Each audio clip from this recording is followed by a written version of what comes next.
roda de conversa sobre o Marco Civil da Internet, promovida pelo Instituto Democracia e Sustentabilidade, teve como objetivo buscar subsídios que contribuam para a construção de diretrizes e propostas para o tema no contexto do eixo Política Cidadã baseada em princípios e valores, que faz parte da plataforma Brasil Democrático e Sustentável. O debate partiu da discussão sobre o projeto de lei 2126 de 2011. Como não poderia deixar de ser, o Marco Civil está envolto em polêmicas, sobretudo se considerarmos que o projeto passou a ser analisado em caráter de urgência após o caso de espionagem da Agência de Segurança Nacional dos Estados Unidos sobre autoridades brasileiras, entre elas a presidente Dilma Rousseff.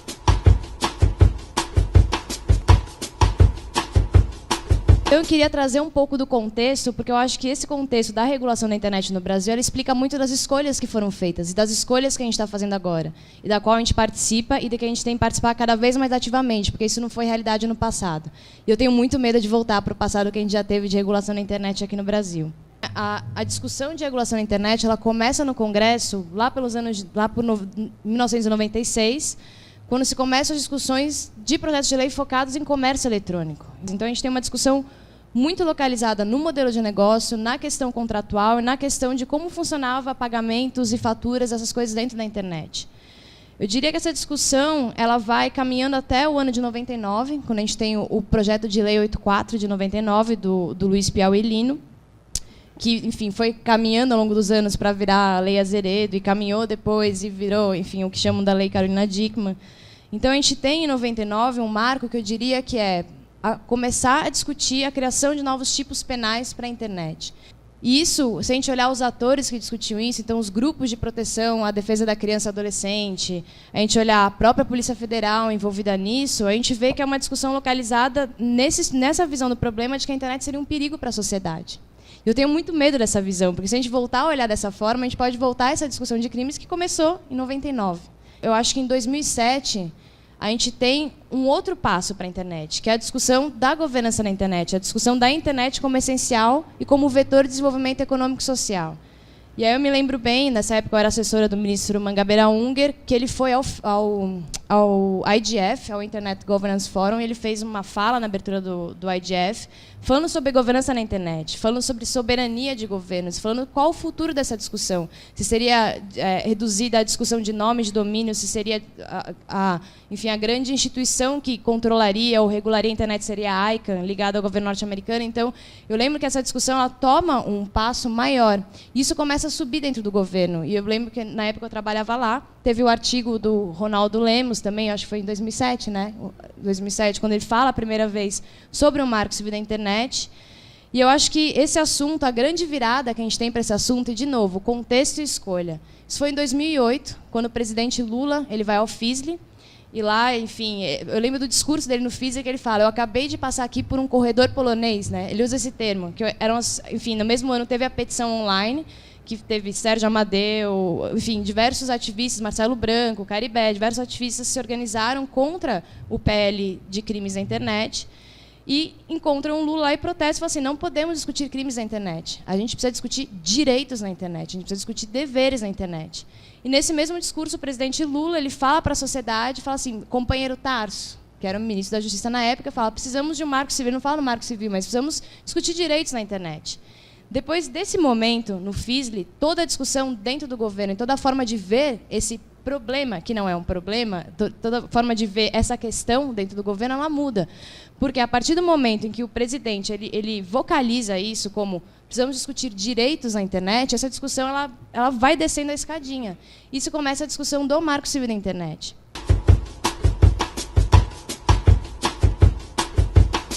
O presidente determina ao então ministro da Justiça, hoje governador do Rio Grande do Sul, Tarso Genro, que criasse um grupo de trabalho para preparar, então, um anteprojeto, né?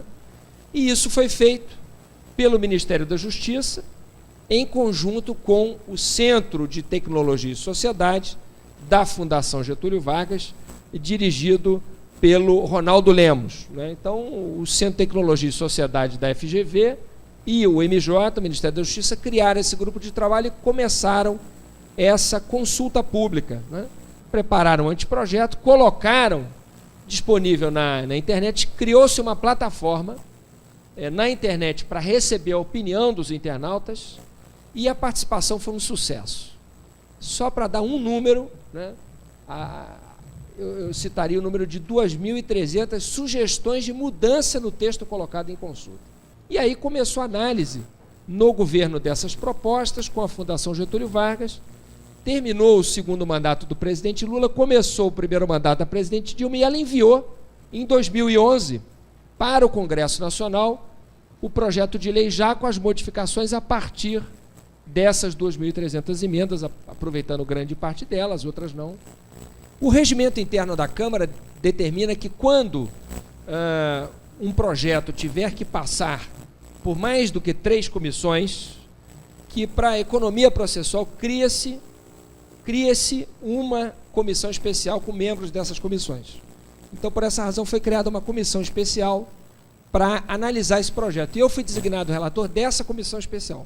O que nós fizemos? Recomeçamos o debate com a sociedade brasileira, para ver se aquelas emendas que tinham sido aproveitadas e outras que não foram, de fato, levavam a melhor forma do texto ou não.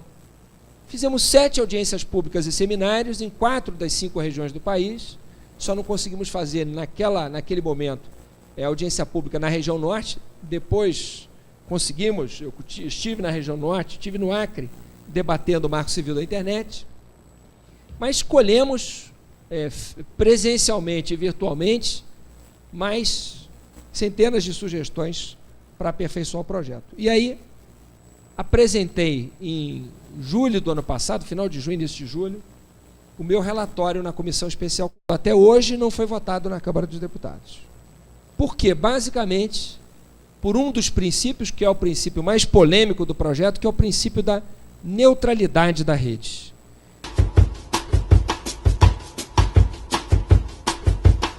Mesmo com o Marco Civil aprovado, a gente vai continuar tendo pacotes de velocidades de acesso diferentes à internet. Mas, dentro daquela velocidade pela qual eu pago, tudo tem que ser tratado da mesma forma. Então, eu posso usar os meus 10 mega ou 20 mega para o que eu quiser, sem que o meu provedor de conexão, que é aquela empresa a qual eu pago para ter banda larga em casa, por exemplo, ou ter internet móvel, sem que ele possa escolher o que eu vou acessar mais rápido ou mais devagar. É isso que é a neutralidade da rede. E por que isso é fundamental? Porque se ele puder escolher o que eu vou acessar mais rápido ou mais devagar, primeiro, a minha liberdade de escolha acabou.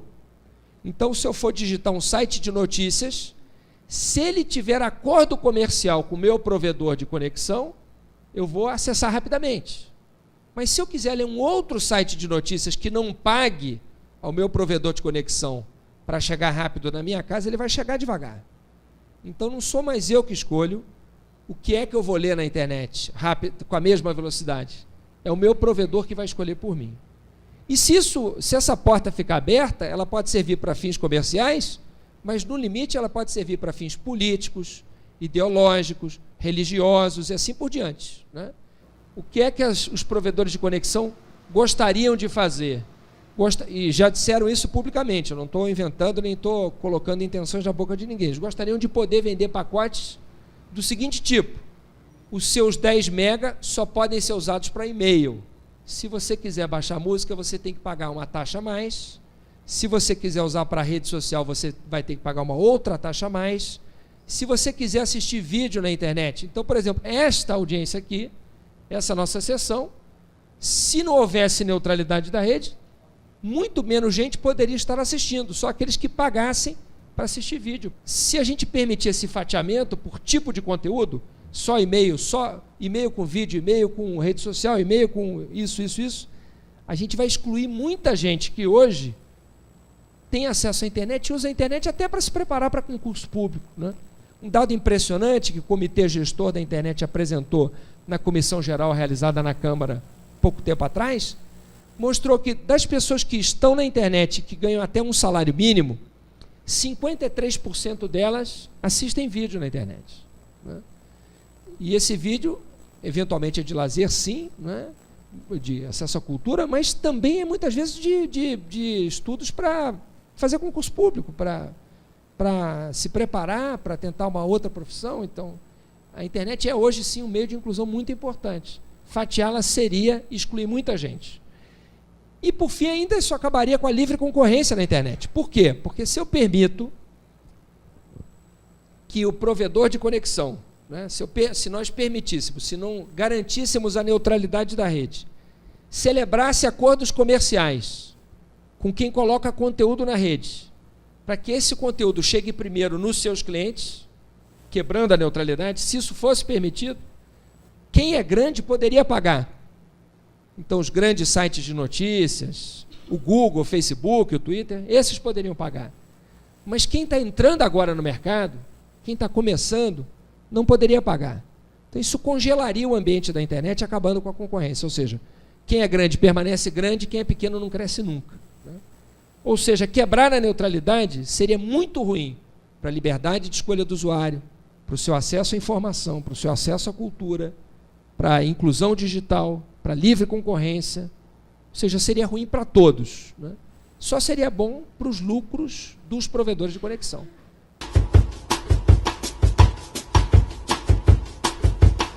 O segundo pilar é a proteção à privacidade do usuário, que é exatamente isso que a gente viu, não só no escândalo de espionagem, que foi muito grave, é muito grave, e merece uma resposta do Brasil e do mundo, né? Porque não é aceitável que um país se sinta no direito, né, de espionar todos os outros, mesmo daqueles que jamais ofereceram qualquer risco à sua segurança. Portanto, o argumento de segurança nacional não se aplica, o que há muitas vezes é espionagem industrial mesmo, né, e é o interesse por aquilo que move os países, que disputam espaço no mercado mundial, né? Mas não é só isso, quer dizer, é também a proteção da privacidade do usuário contra a espionagem, digamos assim, comercial, a bisbilhotagem com fins comerciais por empresas brasileiras, que já estavam praticando isso aqui no Brasil até pouco tempo atrás.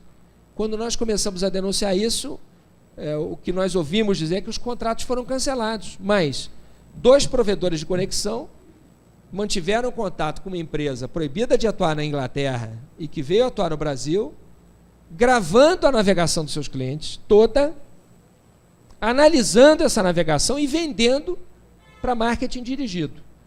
O marketing dirigido é um mal, mas perto de outros males que podem ainda ser usados, se a gente pensar bem, ainda é um dos menores males. Claro que inaceitável e absurdo, não é para dizer que isso pode, não. Mas o uso dessas informações todas é um uso que nós sequer podemos imaginar, não é? Quer dizer, então é uma violação inadmissível da nossa privacidade. O Marco Civil proíbe isso. Garante a privacidade do usuário brasileiro de uma forma extremamente forte. O Brasil está atrasado nesse tema. O Brasil não tem uma lei de proteção de dados pessoais, né? O Brasil não tem regras claras da proteção da privacidade dos internautas no Brasil. O Marco Civil avança fortemente nessa direção.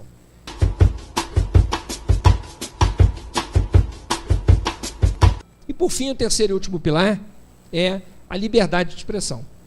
A garantia de que a nossa opinião ela vai poder ser manifestada livremente na internet. Ou seja, de que a gente não vai permitir que essa ágora, né, essa nova praça pública que é a internet, onde se constrói o futuro da democracia, seja tolhido por regras que hoje acabam tolhendo essa liberdade. Hoje em dia, como não há regra, muitas vezes a mera ameaça de que uma rede social seja processada pela manifestação da opinião de alguém faz com que muitas vezes as redes sociais retirem os comentários, por exemplo, sobre maus parlamentares, sobre maus políticos, que, incomodados, podem notificar uma rede social dessas e elas, temendo uma condenação, já que não há regra clara, não há lei, não há segurança jurídica, podem ser condenadas, retiram esses comentários. E isso é muito ruim para a democracia brasileira. Não se constrói uma democracia forte sem uma proteção forte à liberdade de expressão.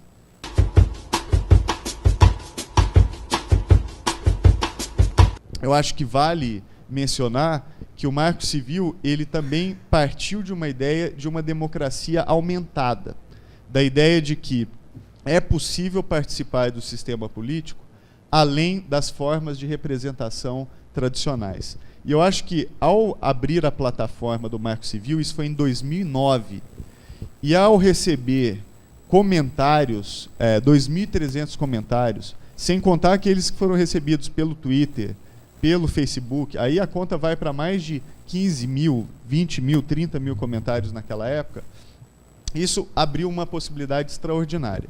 Os efeitos dessa participação são muitos. Primeiro, a transparência, porque nesse fórum que foi criado, tanto o usuário, indivíduo, pessoa física que estava preocupado com a internet, quanto a grande empresa comentavam no mesmo lugar. Todos iam lá e colocavam o seu comentário. Todos os entes, por exemplo, associações de empresas, interesses constituídos, usuários individuais, mesmo entidades governamentais, como, por exemplo, a Polícia Federal, tiveram que colocar os seus comentários e o seu posicionamento abertos na internet, de forma transparente, de modo que qualquer pessoa pudesse entender quais eram as diferentes posições. E isso deu um efeito não só de transparência, mas de qualidade da redação do Marco Civil. Por causa desse tipo de participação, o projeto ele ficou muito melhor do que ele jamais teria ficado se ele tivesse sido feito por uma comissão de especialistas. E isso não tem que ficar restrito ao Marco Civil da Internet. Que outros projetos de lei são discutidos na Câmara que podem ser feitos da mesma forma. Como é que a gente se aproveita dessa externalidade, vamos dizer, positiva, de um processo que foi tão inovador para outros processos da Câmara? Porque isso não é fácil. Discutir abertura e transparência e compartilhamento dentro do governo não é fácil. Então, já que a gente tem um caso que foi tão emblemático quanto o Marco Civil da Internet, como é que a gente se aproveita disso para discutir democracia e participação democrática? A quantidade de dados que a NSA dispõe hoje, que são dados do Google, do Twitter, do Facebook, da Microsoft e da Yahoo, das 5 grandes, ela é muito superior em termos de quantidade, de precisão e de qualidade que os dados que a Stasi dispunha nos piores dias da Alemanha Oriental. Nós estamos numa situação gravíssima. Eu estou muito pouco preocupado com os dirigentes do Estado brasileiro. Estou muito preocupado com o fato de todos nós, os dados pessoais de todos nós, estarem à disposição de um governo estrangeiro. E eu acho que a gente precisa de medidas urgentes. E a sociedade, creio eu, não percebeu o tamanho da ameaça que isso representa. O desenho do modelo de negócio predominante na internet é o monitoramento das nossas atividades com o objetivo de oferecer publicidade gratuita, publicidade dirigida, de uma maneira muito eficaz. É uma revolução no mundo da publicidade.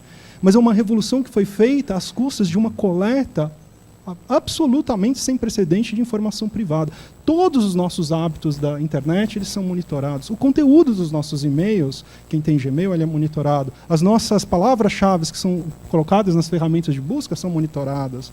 As definições que a gente dá numa rede social, gênero, solteiro, casado, gay ou heterossexual, para que time torce, formação universitária, tudo é monitorado, é coletado, são desenhados perfis de consumo para oferecer uma publicidade dirigida altamente eficaz.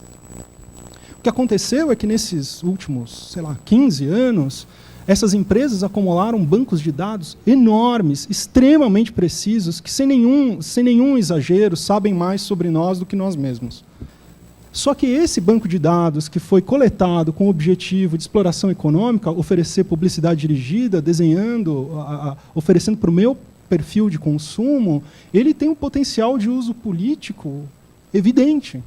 Mas esses bancos de dados eles foram recolhidos, e eles foram recolhidos por meio de contratos cujas cláusulas eram amplas demais, que elas tinham que permitir eventuais novos usos, novas explorações econômicas que viriam a ser desenhadas. Então, nós autorizamos, quando demos next, ok, sem ler nada, não é? Como todos nós fizemos, né? Nós autorizamos uma quantidade muito grande de usos abertos.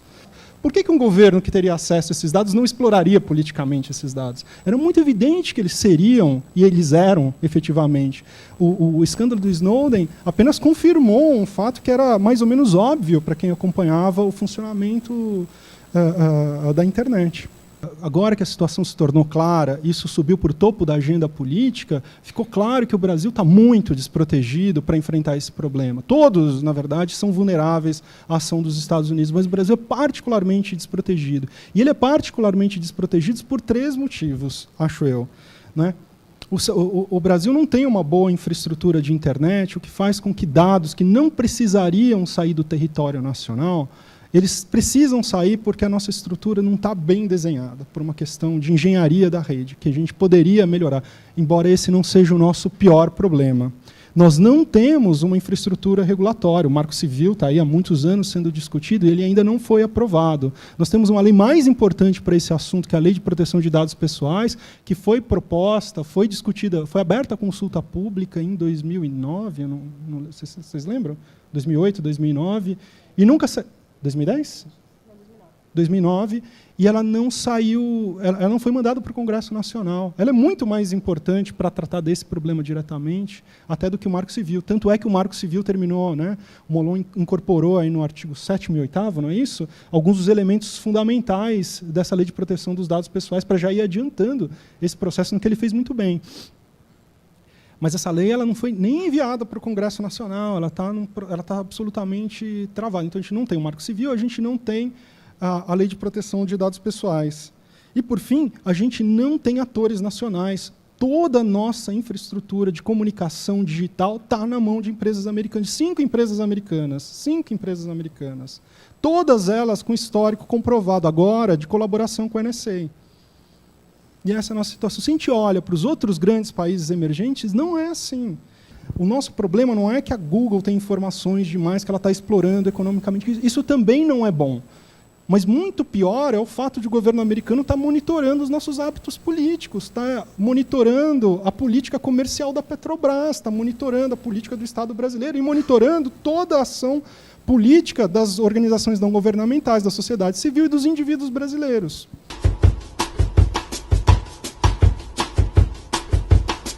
Uma das mudanças do projeto depois do caso Snowden é que foi inserido no texto um pedido, vamos dizer assim, uma determinação de que seria possível fazer com que houvesse um decreto da Presidência da República dizendo que haveria a guarda de servidores, haveria a necessidade de se implantar data centers aqui no Brasil, de modo que os dados ficassem aqui no país.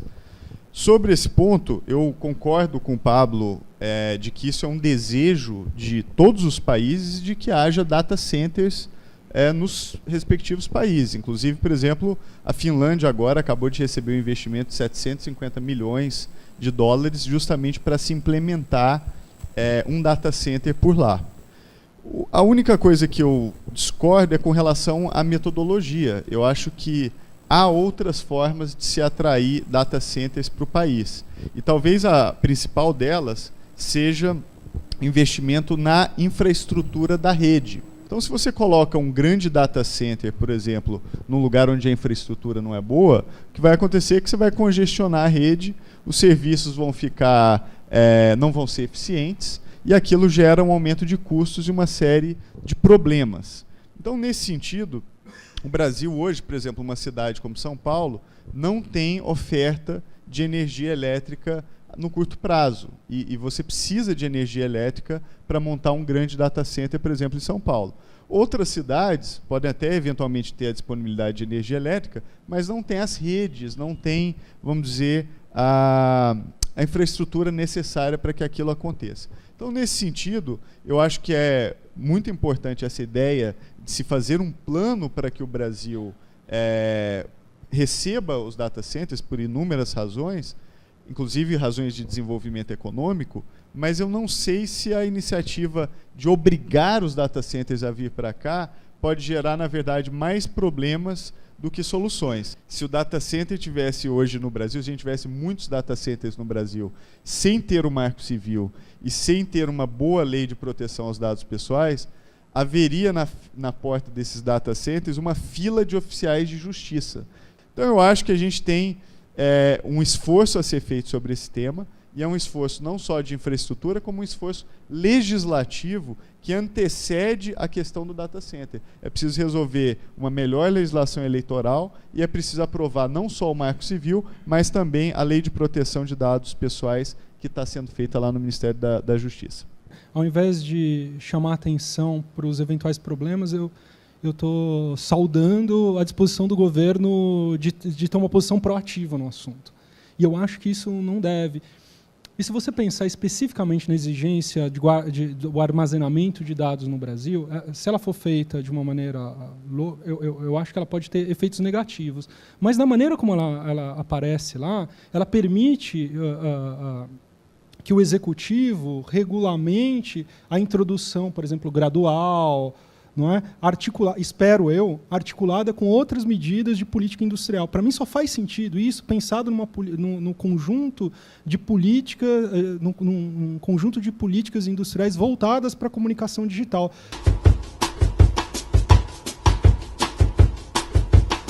Esse escândalo de espionagem, a revelação dele, fez com que o projeto voltasse ao centro dos debates, né? Então isso foi algo bom que a gente conseguiu tirar desse episódio tão lamentável, né? E aí a presidente, como disse a Juliana, foi à ONU, fez um pronunciamento na abertura da Assembleia Geral e falou de um marco civil internacional. E pediu aqui no Brasil urgência constitucional para o projeto, que venceu, como determina a Constituição Federal, 45 dias após esse requerimento. Então, no dia 28 de outubro, um dia que eu não vou esquecer tão cedo, porque um dia que eu esperei por muito tempo, ele trancou a pauta da Câmara. E aí, a pressa, digamos assim, passou a não ser só nossa, mas passou a ser de toda a Câmara, porque agora a Câmara não pode votar nenhum projeto de lei que não seja o Marco Civil. Ele é o primeiro da fila, digamos assim, né? É muito difícil, e tem sido muito difícil esse trabalho para aprová-lo, primeiro, porque como o assunto é muito técnico e tem adversários que não são desprezíveis, né, há uma guerra de informação sobre o projeto. Então, por exemplo, essa coisa de explicar que ele não proíbe velocidades diferentes, planos de velocidade diferentes, é importante por quê? Porque se espalhou no Congresso que o projeto era demagógico porque ia proibir que houvesse velocidade diferente.